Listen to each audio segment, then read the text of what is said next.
Hey, Judgment Day's here at the Space Exhibit because we got some sci-fi games to talk about today. I always said you were a space cadet. Today on Judgment Day, we're taking a look at Ratchet and Clank for the PlayStation 2, Metroid Prime for the GameCube, MechAssault for the Xbox, and in hardware, we're looking at the Xbox Spider Pad.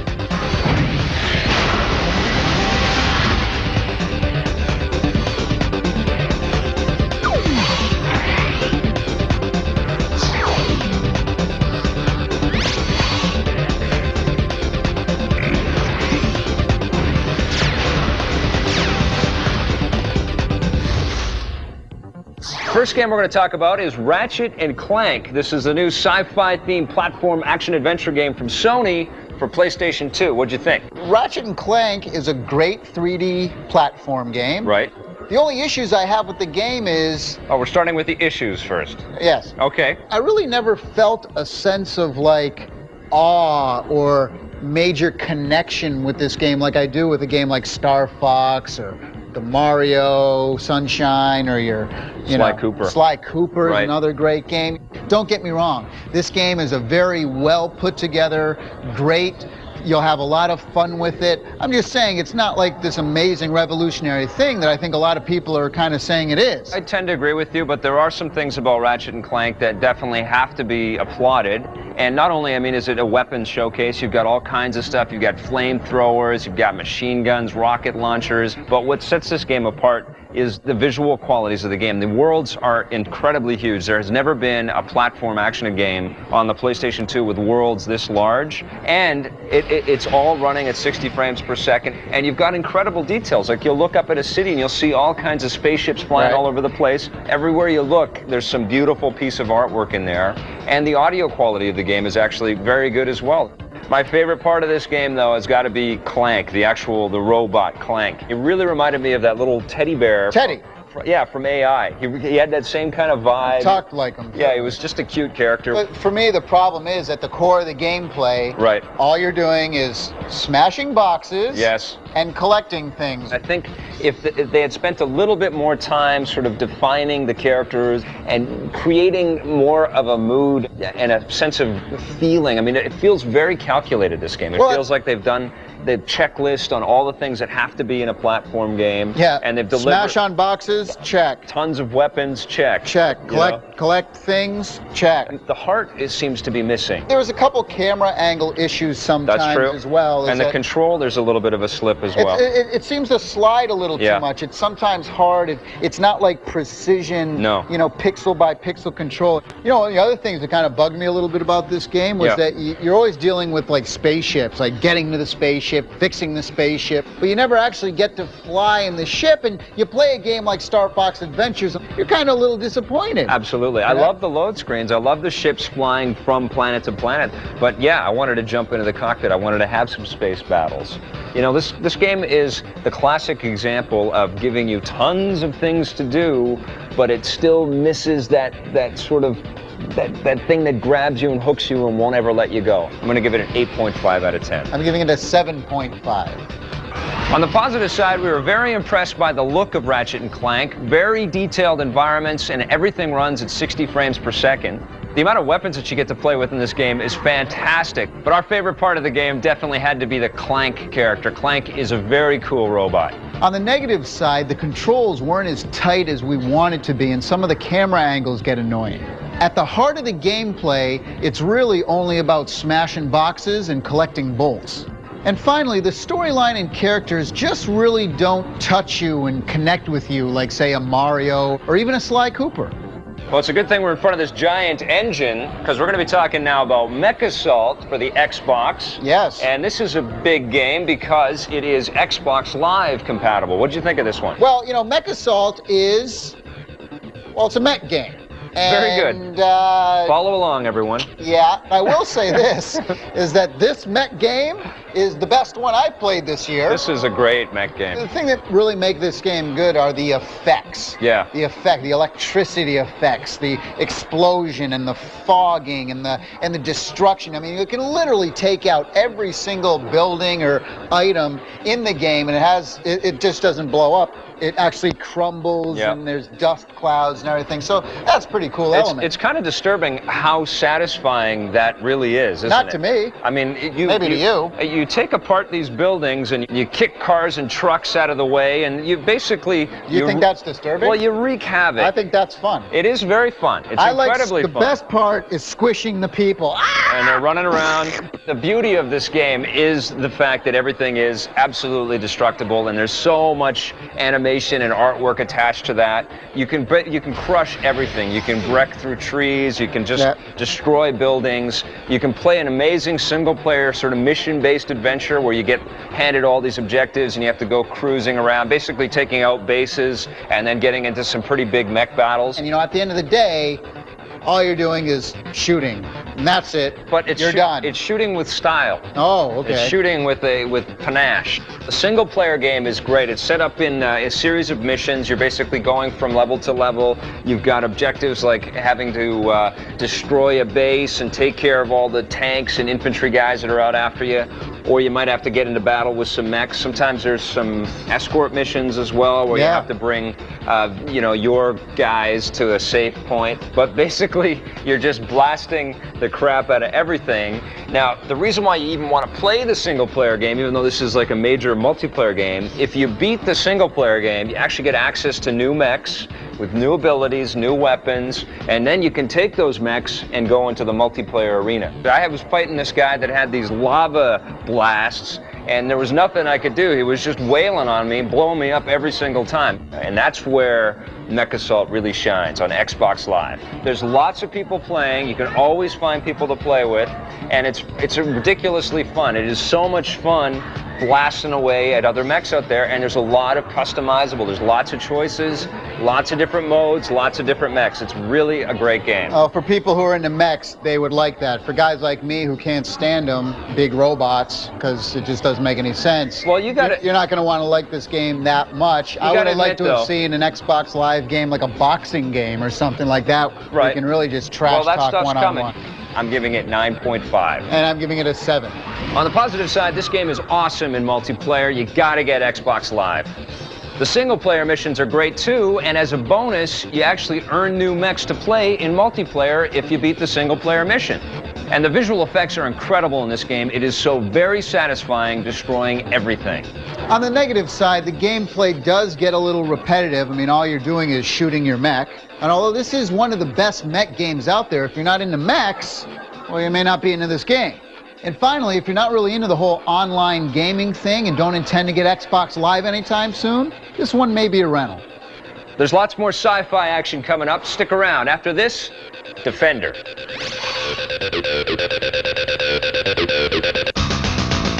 One of my actual favorite Portal memories is Gruder getting kicked out of Star Wars. We started to use that character in that game Star Wars Galaxies, and when the LucasArts people saw it, they kind of flipped out and was like, what is this redneck doing in our precious sacred universe?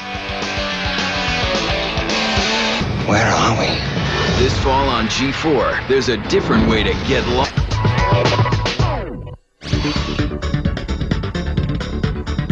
All right, we're back, and we're going to talk about an update to a classic 80s arcade game. I've been looking forward to this one for a long time. It's Defender. Come on down, buddy. Stop looking at the polka dots. You okay? You all right? Sure. Yeah, that's what happens when you look at those things. What are we doing? Talking about Defender. Last year, Midway brought us Spy Hunter, brought us back Spy Hunter. That's right. Spy Hunter, loved it in the arcade, loved last year's version. Yes. Oops. Too bad they couldn't bring back that old pizzazz with Defender this time. Well, you know, Defender's kind of a tricky one because Defender was such a, very, very popular game in the arcades in the 80s. And the thing with the original Defender, though, that this one's lacking is that the original Defender kind of always had this thing where you're like, oh my God, oh my God, oh my God, and they're collecting all your guys, and you're, oh, it was manic. It was crazy. And then the world blows up and everything's coming after you. Now this game it does have that sense of mania. There's a lot of stuff happening at the same time, but somehow moving this game into 3D, you kind of lose the connection to that experience. It just feels like it's out of control. And it really has nothing to do with Defender, really, That's the bottom line. Pretty much. Well, let's start out with the graphics. I mean, the graphics, especially for the Xbox and GameCube versions. Yeah. are, well, poor at best. And mediocre. You expect if they're going to take a license like this and update it, that they're going to put their heart and soul into rebuilding the franchise and really making a beautiful piece of art.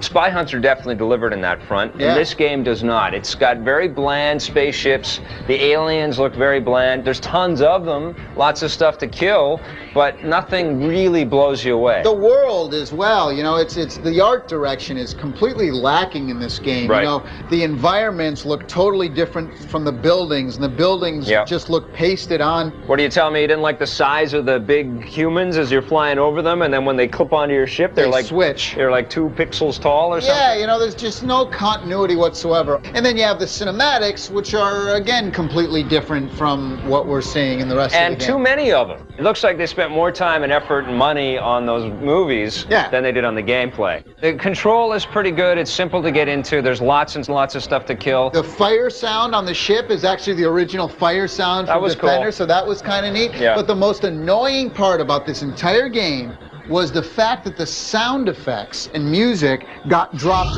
way low whenever the voiceovers came know. in. They didn't mix it properly. And the voices pop up every 2 minutes, Oh, man. It's 2 ridiculous. minutes, 2 seconds. I know. Colonists. 3 colonists remaining. There wasn't enough attention paid to the presentation of the gameplay. Remember what they did this year with Contra Shattered Soldier? Yeah, that was great. You know, where it's basically the same game, except they really updated the Yes. graphics and they had 3D elements. Wouldn't it have been great? That would have been cool. If they did that with Defender. Keep it a side-scrolling thing, but Yeah. bring it all into kind of 3D things. It would have been awesome. Something like that. I mean, there's some cool ideas in here, but it just seems like it was half measures. 5 out of 10. I'd give it a 5.5. On the positive side, the game kind of has a little choplifter type feel to it, where you have to go rescue the people and bring them back to the base. And the ships themselves were actually very easy to control and easy to move around. On the negative side, we were very disappointed by the voiceovers and their overall sound mix in the game. We thought the graphics and the artwork overall was just very, very bland and mediocre. But the biggest problem of all, if you love the original Defender, you're going to be disappointed with this one. All right, we've already talked about the Spider-Man controller for the PlayStation 2, but today we're going to be talking about the Spider Pad for the Xbox. Spider Pad. It's got that funky, it's a different shape than the regular Xbox controller. It's got these long handles. There's 2 of them. There's the classic red and blues. Right. And then there's the black Venom symbiote kind of deal as well. Now, here's the thing. You know, I love this controller for the PlayStation 2. Yeah, it was good. Recommended on the PlayStation it. 2, yep. The GameCube version, also very good. I'd recommend that. Yep. But, you know, I can't recommend the Xbox version because of a couple of things here. Fundamental problems with this one. Fundamental problems Yes. is that the buttons are those jelly bean style buttons. Yeah. What is it with some of these controllers where they put the buttons all on top of each other? First of all, they're not circular like the Controller S. Right. They're not set up in the cross shape like the Controller S. You can hit all the buttons with one thumb press. Now, the biggest problem that I had with this controller is that the voice commander thing that you use for Xbox Live, it doesn't work with the Spider Pad. What? It doesn't work in the controller. Spider sense, tingling. So you spend your good money for your Spider controller, you got a great paint job, but you got buttons that are too close together. What are you doing? What are you doing? I'm climbing the wall. All right. You got buttons that are too close together, and the communicator doesn't work, so you're ripped off. Don't recommend this. I love the PlayStation 2 version. I love the GameCube versions of this controller, but I can't recommend the Xbox version. On the positive side, we like the look of this controller, and the fact that there's 2 variants is also very nice. On the negative side, it has these long grips, which you're just not used to with the Xbox. The buttons aren't laid out properly, they're not circular, and they're way too close together. And finally, you can't use the Xbox Live communicator with this controller. Big problem. All right, when we come back, we're going to be talking about what is Nintendo's biggest game of the season, Metroid Prime. Stick around. You're plugged into G4 Rewind. Up next, Judgment Day. My favorite host that I miss the most, Will Wheaton, on the original Season 1 of Arena. Awesome job. Boldly going where no G4 host went before.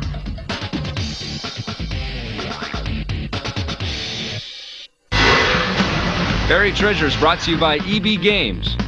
Talking about San Francisco Rush 2049. Now, you guys may be surprised to hear the title San Francisco Rush in our Buried Treasure segment because San Francisco Rush was a pretty big smash success for Midway.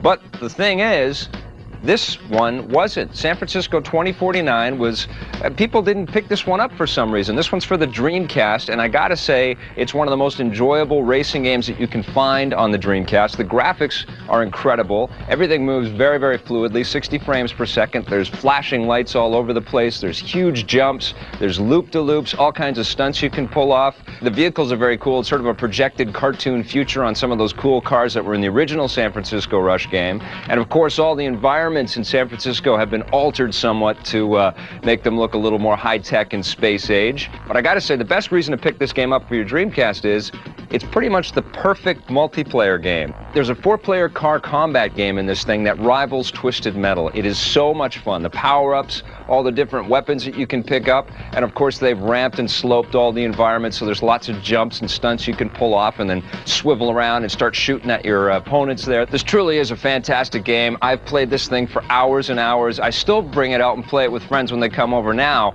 It's called San Francisco Rush 2049 for the Dreamcast. It's awesome. All right, we're here at Mission Control, and we're going to talk about Metroid Prime for the GameCube. You done in there, Tommy? You ready? Come on out. I'm just taking a intergalactic zero-gravity space dump. All right, that's nice. What did you think of Metroid Prime for the GameCube? Well, there's been a lot of speculation about this game. That's right. Everyone was like, oh boy, we're getting a first-person shooter. Are they going to screw it up? Yeah, it was like, don't mess with my Metroid. That's right. Well, this game is a really good first-person shooter. So, you know, mission accomplished, if you will. It is like a 3D take on the whole 2D Metroid vibe. Now you're looking at everything through Samus's visors, and you get to experience everything firsthand exactly as she would when your visor gets all fogged up when you pass through like a cold spray, or it starts to sort of crackle when you walk into a very hot room. There's an X-ray component to the visor as well, and you can actually see the bones in Samus's hands. You get to curl up in a ball at any point and roll around, which is like the original game as well. That's right. For me, the problem is this. There's so much exploring and backtracking. And platform hopping, too. I mean, it does incorporate all the gameplay stuff that we played. Got a little boring to me. But the biggest problem is the controls. The controls, yeah. Because here is the disappointing deal. You only have really one control scheme. It's kind of like the default GoldenEye control where you move in 3D space with the left thumbstick, but the right thumbstick isn't used at all. So you're not looking in every direction. It is so unbelievable that they didn't make the joystick have you at least go up and down and strafe left and right. So in order to look up and down, you actually have to press the right trigger button. And then if you want to strafe left and right, you have to push the left trigger. You can't really strafe and then look and aim up at the same time. You can't do it. You're constantly battling the controls. That is a major problem with me as well. But, you know, let's look at the positives on this game. First of all, I think, for my money, this is the best looking 3D game you can find on the GameCube. And the other cool thing about this game is that it actually connects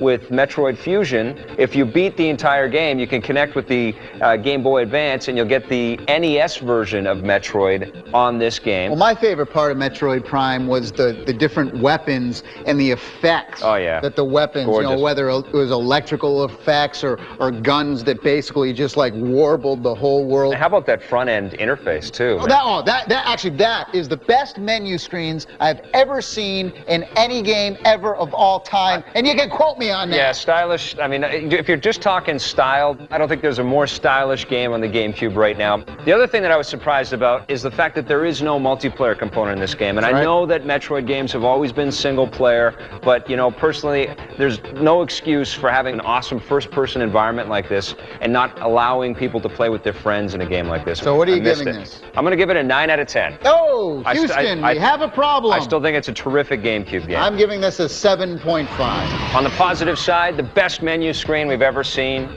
Incredible weapon effects, and despite all the speculation, they really did capture the feel of Metroid in 3D. On the negative side, the control could have been a lot better. There's a lot of backtracking and searching, so if you're not into that style of gameplay, this may not be the one for you. And finally, no multiplayer at all. For a first-person shooter, we expect that. Today on Judgment Day, we reviewed Ratchet and Clank for the PlayStation 2. This is a massive adventure filled with lots of cool weapons, but the story really isn't that inspired. On Xbox and also playable on Xbox Live, we reviewed MechAssault. Now this game's playable on Xbox Live and it's a gorgeous combat game, but it does get repetitive after a while. We also looked at Defender for the Xbox. This game's got pretty good controls, but it doesn't really feel like that classic old Defender that we all know and love. On GameCube, we reviewed Metroid Prime. This is a great 3D update to the classic Metroid, but the controls are really clunky. In hardware, we reviewed the Spider Pad for the Xbox. This is an excellent looking controller, but the button placement is all wrong and you can't use your Xbox Live communicator. What's the deal with that? On the Game Boy Advance, Tommy reviewed Super Ghouls and Ghosts. This is a classic game that everybody's got to have in their collection, but be prepared, this one's insanely tough. Well, that's it for our sci-fi show. We'll see you guys next time on Judgment Day. I'm gonna go finish taking my intergalactic zero gravitational space dump. Oh, man. I might be a minute.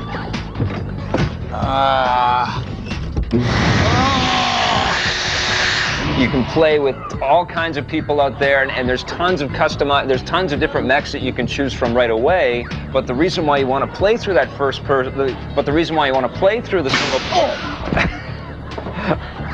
He's gonna be okay. He'll be right back. Everything's good.